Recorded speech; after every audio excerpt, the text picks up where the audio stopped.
Hi there, my name is Yugveer, and I'm the user experience researcher here at GitWit. Welcome to this two-part series on first impressions and how we can use UX research to uncover insights about your brand's first impressions. So let's dive in. A lot of times people think of UX research as something very in-depth and requires a lot of analysis. And while it is based in scientific rigor, there's still a lot of quick but powerful techniques that any team can use. Today, I want to talk about the 5-second test and how we can use it to gather actionable insights in less than an hour. But before that, let's talk about why first impressions matter. 55% of visitors spend less than 15 seconds on a website. And there's two user behaviors that contribute to that.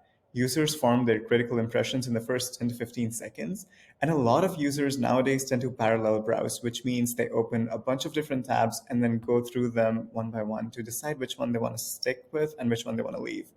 That makes it even more important for you to know what your brand's first impressions are on users.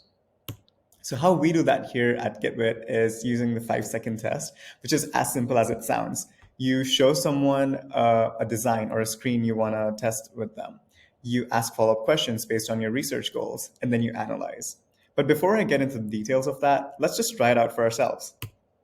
So you're going to have 5 seconds to evaluate a sample screen from loom.com. And then when we get back, I'm going to ask you some questions. All right, let's go.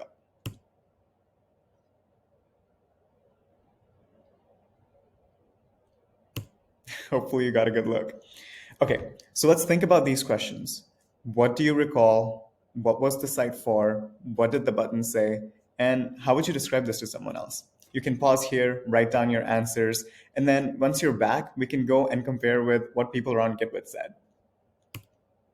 So when I went around the office, I just asked my colleagues what they thought about this website. I showed it to them for 5 seconds and made a little word cloud what they remembered. The main insight here is that even though the CTAs, the call to action, stood out to them, the hero messaging did not. What that means is that they knew where to click if they wanted to get started. They knew what the branding was, what the brand name was, but they didn't really know what the product offered them. So the recommendation here could be to play with the hero messaging, maybe have different images, use cases, and then try A/B tests and run a 5-second test again, and run many little quick experiments until they've found that optimized home screen.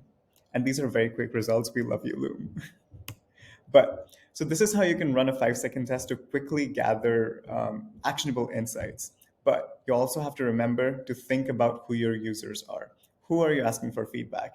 If you're convenience sampling like me, it's best to ask about button placements and whether the messaging is coming across or not. But if your product is more specialized and technical, remember to talk to target users because they're going to have insights about technical terms that other people will not. This is not ideal for complex product experiences. If it requires a walkthrough or training, 5-second test is not the way to go. And lastly, it's made for optimization and not exploration. It's great to optimize your user experience based on a 5-second test, but I would be wary before using it for setting product direction. Now, to recap the 5-second test, decide on your screens and your frames. They're usually home screens or social media posts. Ask follow-up questions based on your research goals, but do not share these questions before testing because we want unbiased opinions from the users. And finally, analyze.